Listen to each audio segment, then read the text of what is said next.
महाराष्ट्राचा। नमस्कार, मी सुधा संध्यालामध्ये आपलं सगळ्यांचं स्वागत। या आंदोलनाच्या पाठीवर काहींनी राजकीय पोळी भाजण्याचा प्रयत्न केला असं मुख्यमंत्री देवेंद्र फडणवीस यांनी म्हटलंय। सरकारनं मागण्या मान्य करून त्यावर कार्यवाही सुरू केल्यानंतर सोनम वांगचुक यांनी उपोषणही मागे घेतल्याचं फडणवीस यांनी सांगितलंय।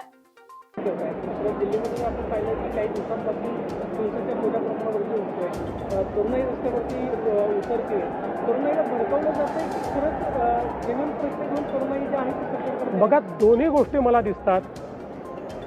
प्रश्नाचं गांभीर्य असल्यामुळे शांततेने आंदोलन करणारेही मला दिसतात।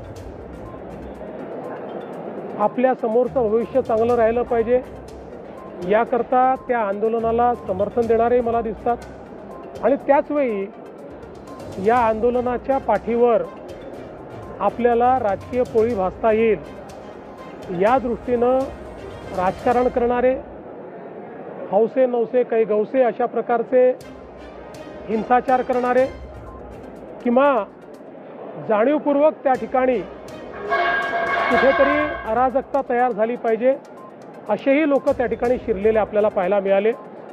आणि मला असं वाटतं यामुळेच ही सगळी परिस्थिती लक्षात घेऊन श्री सोनम वांगचुक यांनी आपलं उपोषणही सोडलं, त्यांच्या मागण्याही सरकारने मान्य केल्या, त्याच्यावर कारवाई सुरू झाली आणि त्यांनी सगळ्यांना सांगितलं की शांततेनंच हे पुढे गेलं पाहिजे।